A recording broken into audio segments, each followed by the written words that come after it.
आइए next question discuss करते हैं। ठीक है, क्वेश्चन में दिया हुआ है in figure calculate thrust on point B and C. ठीक है, मतलब क्वेश्चन में क्या दिया हुआ है, एक वी शेप में ग्रूव है या फिर चैनल है, जो भी कह लो।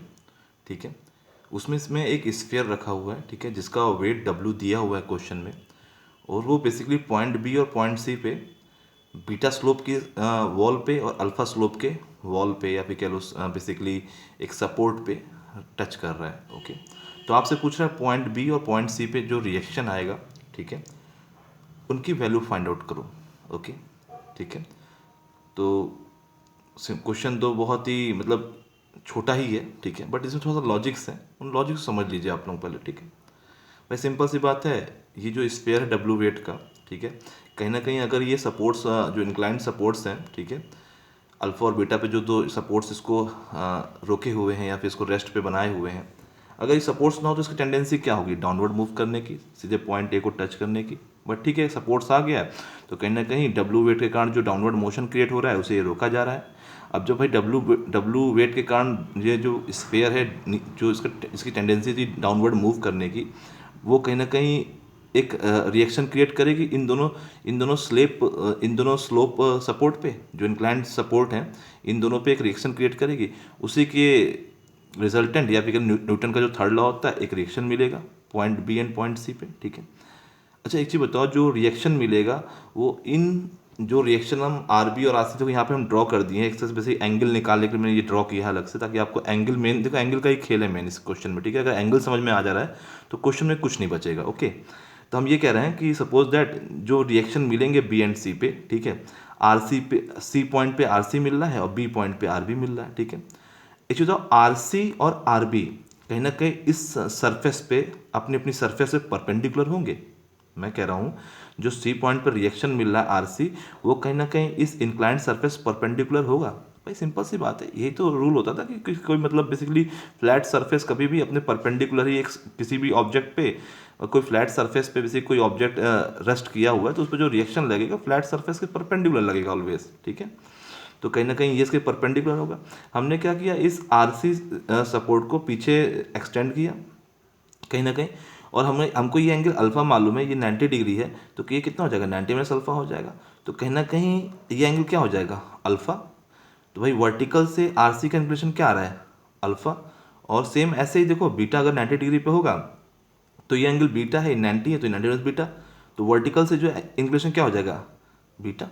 ठीक है, तो आर बी का वर्टिकल से इंक्लिनेशन बीटा हुआ, आर सी का बेसिकली वर्टिकल से इंक्लिनेशन अल्फा हुआ।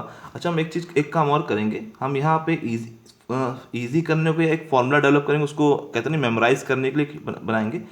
आर बी को आर बीटा से रिप्रेजेंट कर रहे हैं और आर सी को आर अल्फा से रिप्रेजेंट करेंगे। ठीक है, ओके, चलो अब क्वेश्चन शुरू करते हैं। ठीक है, देखो यहाँ पे क्वेश्चन स्टार्ट कर जब कर रहा हूँ तो आपको देखो तीन फोर्सेस मिल रहे हैं स्फेयर पे। ठीक है, स्फेयर में थ्री फोर्सेस हैं। ठीक है, थ्री फोर्सेस एक्ट कर रहे हैं, कौन कौन से, सिंपल सी बात है, पहला डब्लू, ओके, दूसरा कौन सा हुआ, आर अल्फा, ठीक है, और उसके बाद आर बीटा। ये तीन फोर्स लग रहे हैं।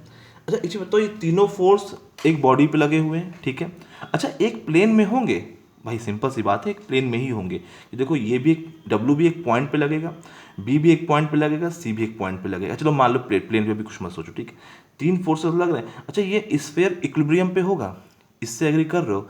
अच्छा बेटा, मैंने एक चीज़ लिखवाई थी क्लास में, याद होगा आप लोगों को, कि अगर कोई भी body under the action of three forces हैं, ठीक है, और बॉडी इक्विलिब्रियम में है, तो बच्चा एक कंपलसरी कंडीशन में कहती है उन तीनों फोर्सेस का कोप्लेनर और कॉन्कुरेंट होना मस्ट है।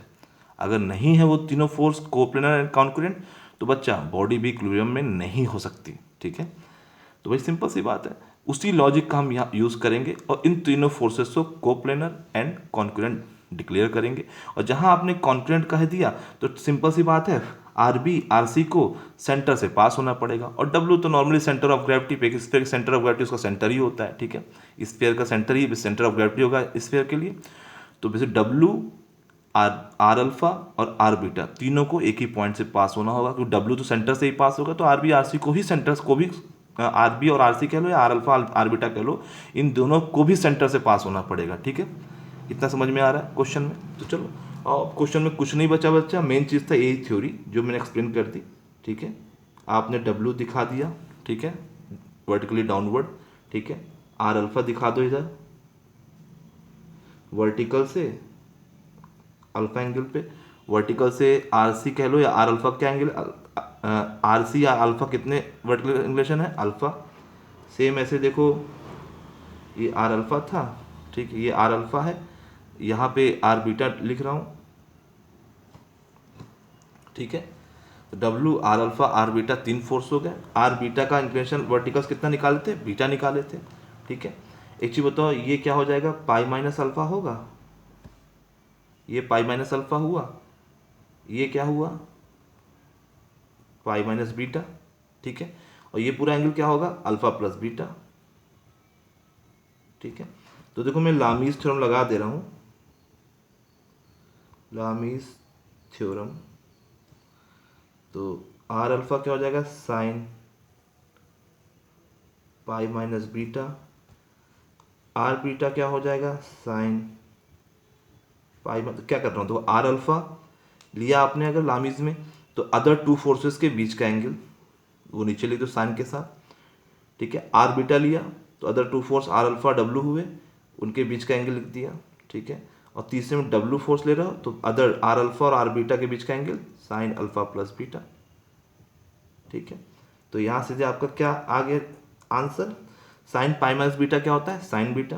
तो W times sign beta upon sine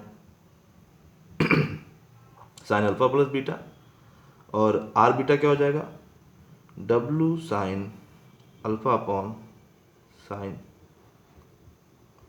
देखो आप लोगों के इंस्टीट्यूट पे ये क्वेश्चन कई बार रिपीट हुआ है, और इसमें कहीं ना कहीं जैसे डब्ल्यू बीटा एंड अल्फा की न्यूमेरिकल वैल्यू के लिए भी आया है क्वेश्चन कई बार। ठीक है, तो देखो मैंने कहता कि इसको डायरेक्ट फॉर्मूला सॉल्व करना, आप बिल्कुल रिएक्शन लेके सॉल्व कर सकते हो। अगर फॉर्मूला रट लो ना, इसका फॉर्मूला भी बहुत ईजी है।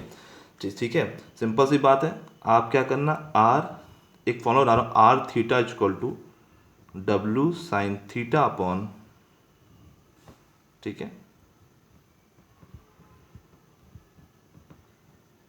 ठीक है, यहाँ पे थीटा क्या हो सकता है, अल्फा और बीटा।